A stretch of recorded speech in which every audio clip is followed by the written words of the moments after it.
a lovely April day we have here. Just beautiful.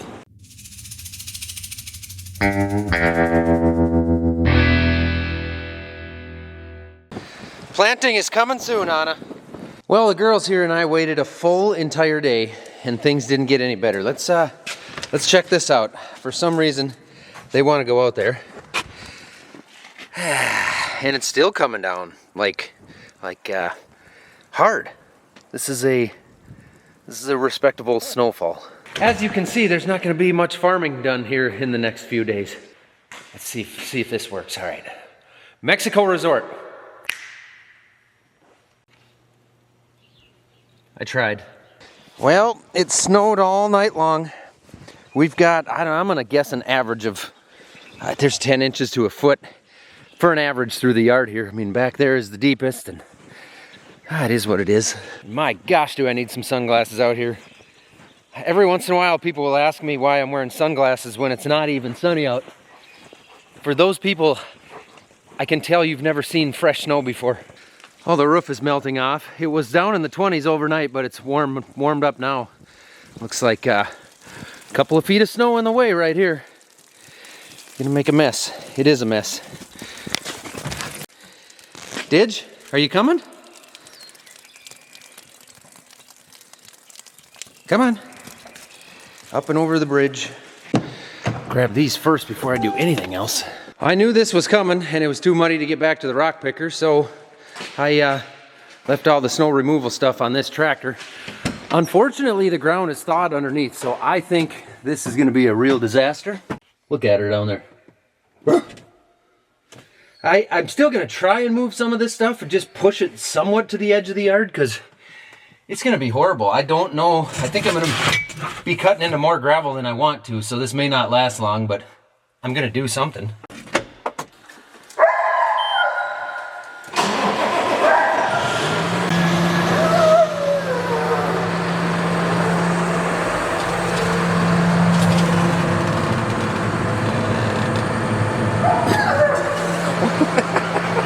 Seems reasonable. Definitely serves a purpose to circle the tractor a few times.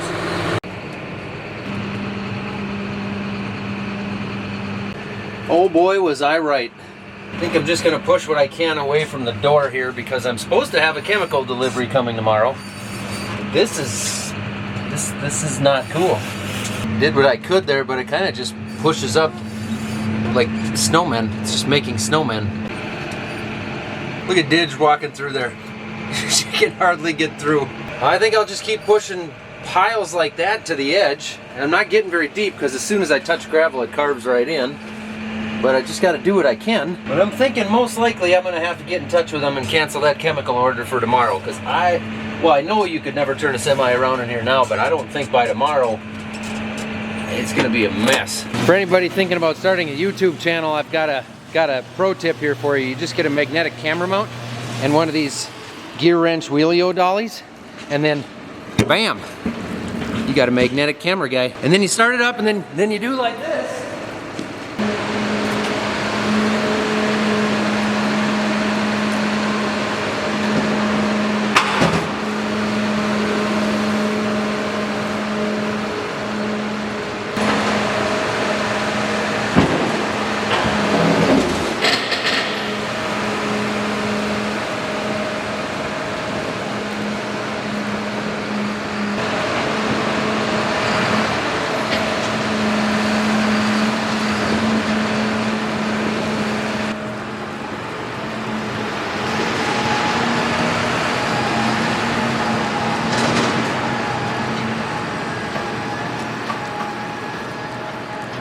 There you go.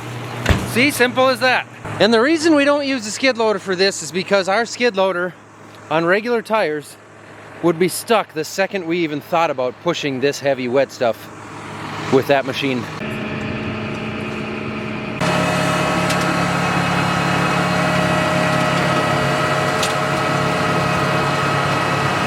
It's such a struggle to try to move snow and move it enough to make it worth it without blowing half the gravel into the yard. I'm not doing a good job.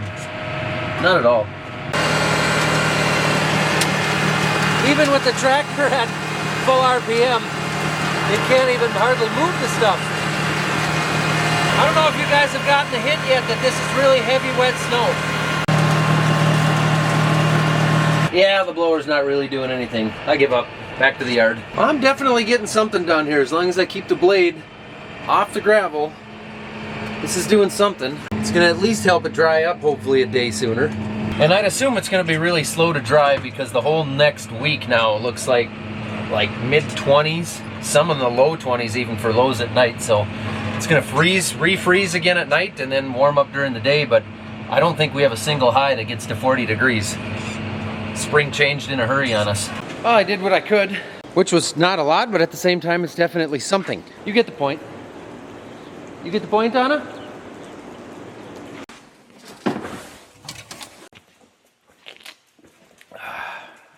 Did you know that oddly enough, you're probably not getting enough salt in your diet? It's been a cold, snowy spring here, but I still drink 1 or sometimes 2 of these a day just to replenish my electrolytes.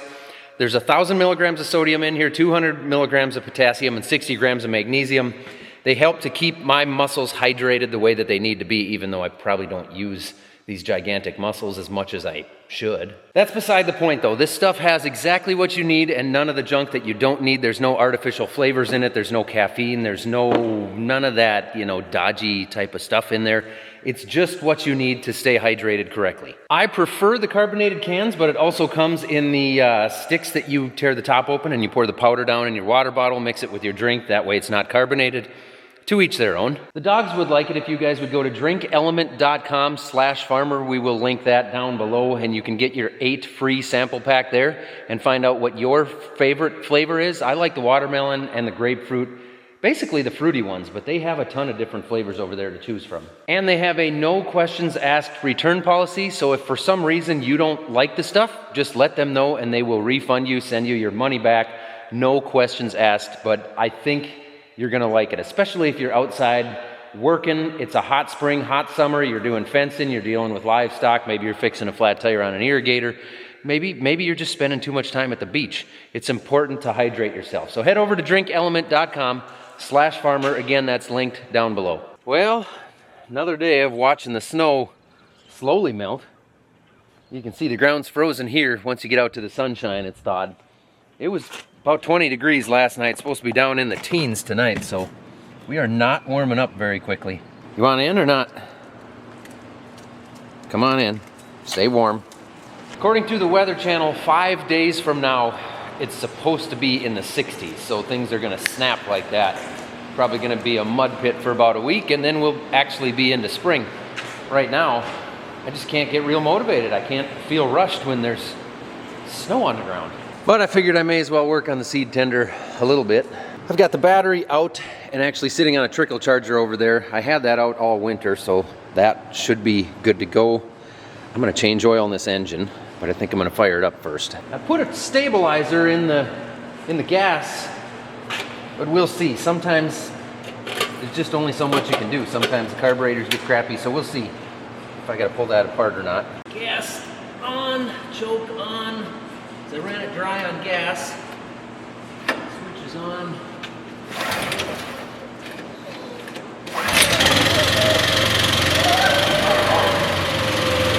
That's impressive.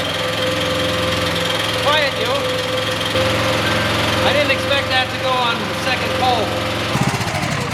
She should be good and warmed up now. I can't believe that started on the second pull. Even more impressive, as I backed the choke off, it stayed running. It idles. I mean, better to be lucky than good, I guess. Did you want out? Didge just doesn't like being in the shop sometimes. Unless the doors are wide open, it's the summer and the concrete's nice and cool. Go on, have some fun. All right, now, let's get down to business. I don't got no time to play around. What is this? Must be a circus in town. If I do this correctly, I should be able to make a good oily mess here. Especially inside here, because I'm gonna point something out to you. You see how that bolt is back just a little bit from this ledge? As that oil slows down, it's gonna drain all over inside this metal pan. I need that engine to be mounted an 1/8 inch farther this way to not do that. But that's not something I can do now, so in the name of good maintenance, let's make a mess. Let's see, if I pull it out from the other end, pull my hand away from the oil. Oh yeah, there we go. I'll just soak it in brake cleaner like I do with everything else.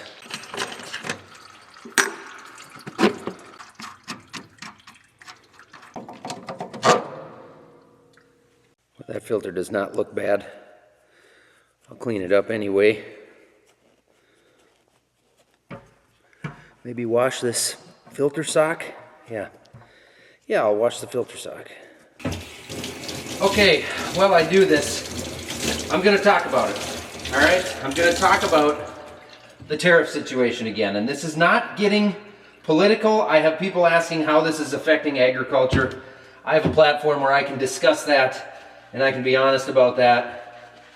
And people are wondering, they wanna know my opinion. So this is not getting political. A couple videos back when I went through some of that, I took heat from both sides, right? I had people calling me an extreme bleeding heart liberal, and I had people calling me a crazy MAGA person, whatever. I'm just telling you how the tariffs are affecting us and what my outlook is on them because I have people asking. So those of you with room temperature IQs who can't pragmatically listen to an opinion, that's on you, I guess. I'm not too worried about that. That's your deal. Look at that. In a position like mine, where I have a lot of people watching me give my opinion, I end up getting a lot of opinions from other people. So in the last video, I got comments from all over the board. Basically, if I say that the tariffs are hurting us, and I'm worried about grain prices and input prices on specifically fertilizer, I guess is a big one, people will say that I'm complaining, and I have no right to complain because, you know, farmers voted for this and they're going to get bailed out anyway, and, you know, stop your whining, we don't need to hear it. If I say that I'm fine, I'm not being financially affected, people say I'm entitled and privileged and, oh, you know, of course you're fine as long as you're okay, it doesn't matter. You're not worried about the rest of the country that it is affecting negatively. Look, it's a no-win situation for me whenever I bring this stuff up. Ultimately, though, I do have people asking me how this affects us, and they want to hear it from a farmer. They don't necessarily want to hear it from CNN or Fox. And I have the platform to be able to do that, and I do have an opinion, so I guess it's my channel, and I have a right to share that information if I want to. I also mentioned that I voted for the good of the country, in my opinion. My opinion. I did not vote for my own financial gain or my own gain in any way. I voted for what I felt was better for the country. I voted for things like border security and Second Amendment rights and wasteful spending. Unfortunately, the tariff situation comes along with that, and the agriculture industry is going to be more affected than probably most other industries out there. Most. Yeah, that sock is still a little bit wet. It'll be fine. So here's my update on the tariff situation. It looks like more than likely Trump is actually going to follow through with this. But as of right now, as I record this, none of these tariffs are actually in place yet. He's just proposed what he plans to do. It certainly seems to me like it's still just a strong negotiation tactic. I think that's obvious. He's using them as a negotiation tactic. Hopefully, we just get some better trade out of the situation. And look, I'm not one to tell you exactly what's on the mind of the administration, okay? I'm not an economist. I'm a farmer, and I'm just telling you what I see and how this affects me. And right now, there still has been no effect, just like there's been very little effect on a lot of you. Now, this is, as I record this, the stock market crashed pretty hard yesterday. I got a good amount of money in the stock market, for me anyway, and that went way down, but I'm not retiring tomorrow, and I'm hoping for long-term gains out of this. I'm not panicking, and I know, again, now I'm going to have people saying, well, I am retiring, and I am panicking, and I'm sorry. I hope this thing turns around quickly for you. I really do. I hope this turns around quickly for everybody. Oh yeah, look at that mess. Now, similar to the stock market, soybean prices did plummet yesterday. They went way down. Corn actually closed up pretty well even, but soybean prices went way down. That obviously has an effect on me. However, I'm not taking income from soybeans right now, and I don't have to sell today. And again, I know there are farmers out there who maybe do, and I'm sorry, I'm responding to how these tariffs are affecting me right now, because that's what people are wondering. If you're in a position where you have to sell soybeans now, after they went down 30-some cents yesterday, I don't know what to tell you, man. There are tons of options out there to have sold soybeans ahead of that, and there's tons of options to sit on those beans right now and hopefully wait it out. Oh, I feel like I might have dug my own little hole there. That's going to get some comments. Ultimately, yes, I hate seeing grain prices go down. I might still want this. But I can only be cautiously optimistic here, and I hope that it's an unfortunate side effect for long-term gain. That's what I have to hope. And I'm sorry if my optimism upsets some of you. I just naturally don't wake up every morning and feel like the sky is falling. It's not in my nature. The big issue that probably has me the most concerned is the fertilizer issue, and specifically potash out of Canada. I touched on this in the last video, but the majority of our fertilizer needs are already on the fields for 2025. Once again, I'm not saying that since I'm okay, it's okay, and the heck with the rest of you. I'm explaining how this is affecting my farm right now. And our fertilizer needs are pretty well met for 2025. As we contract fertilizer going into 26 that we more than likely will have to pay at least 50% for in July or August here to contract some prices, we're probably looking at higher fertilizer prices if this whole trade war is still going on. And that does concern me for 2026. Yes, of course. The majority of row crop farms in the United States for 2025 are already projecting a negative cash flow. Most of us are going to go backwards. We are not going to make money on the grain side of things in 2025. It is what it is. And this is going to make things a lot more difficult. Farming is cyclical. It's up and down, right? Sometimes it's wildly profitable. Other times you can lose a lot of money in a hurry. It's cyclical. I really hope for the farms that are struggling, I hope this is all over really soon and it doesn't have a long-term negative effect. I hope that this only strengthens U.S. agriculture. That's not saying that I agree with the tariff war or disagree with it. That's just saying I'm hoping for the best. For everybody, for the United States as a whole, not for Zach Johnson farms. The next thing that's going to get brought up is going to be subsidies. I know there are going to be a million comments about subsidies, and for good reason. Last time the Trump administration did this back in 2018 or so, we had what was called MFP payments, which was basically the administration's way of saying, hey, row crop farmers, we're sorry, we screwed the markets up using this tariff negotiation tactic. Here's a chunk of change to help out, hopefully make you feel a little bit better again. I personally think the biggest reason for it was to, keep their base happy and make sure they purchased votes. But that's just me. All in all, though, I don't think I know any farmers. I think the majority of farmers are not excited about the fact that we do continue to get some subsidies, and they're always inconsistent. We could spend an hour discussing different subsidies and the reasons for them and what the idea is behind them. But the fact is, yes, particularly row crops, we do get subsidies, government subsidies sometimes, and there's a few different ways to feel about that. I dislike it. But as I said in the last video, if everybody around me is taking it, it's part of the local economics. I'm purposely putting myself behind the 8 ball and hurting myself if I don't go take the same money that everybody around me is taking. It's could be a massive disadvantage. There are several different ways to look at the subsidies. First of all, agriculture is not a luxury good or service, okay? It's food security. Food, fiber, fuel. It is literally national security. And if farms continue to go out of business and go away and consolidate, is anybody happy about that? Do people want to see family farms disappear and consolidation continue at an alarming rate? Is that what we want? And of course, people will say, well, if you can't afford to stay in business without assistance, then you don't have a viable business. I agree, yeah. But if the government screws up the grain prices and cuts our income in half overnight, do you think it's in the country's best interest to try to keep agriculture thriving? Your opinion? Ultimately, the short of the long is that nobody really knows for sure what's going to happen long-term or short-term for that matter in this situation.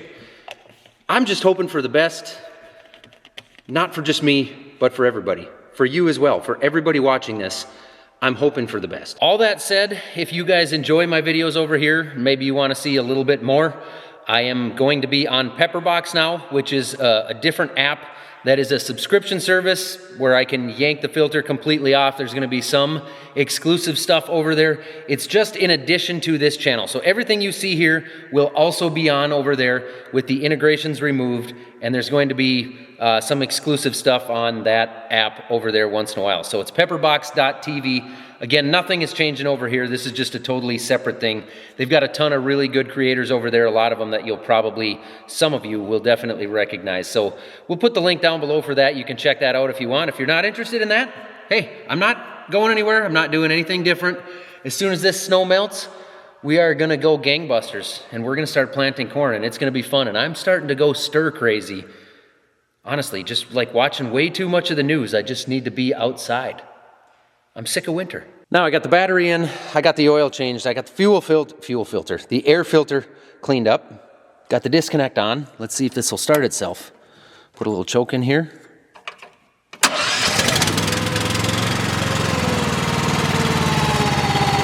at that. See if our computer turns on. If we have a scale, we got a scale.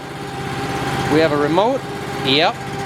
Now I'm just going to check all the tires, grease it, open the tarp, make sure things are clean, make sure the system's running right. Simple as that. It's getting close. Man, I cannot wait until next week when this snow is gone and it's warm out. Good deal. Just got to grease this thing now. I did check the tires. They're all good. So we almost got another piece ready to go here. Getting just a little bit closer. I want to thank all of you guys for watching. I really genuinely truly appreciate it. I hope I didn't upset anybody with my opinions, but if I did, hey, let me know down in the comments. Thank you guys for watching. I hope you stick around because it's going to be another fun year on the farm.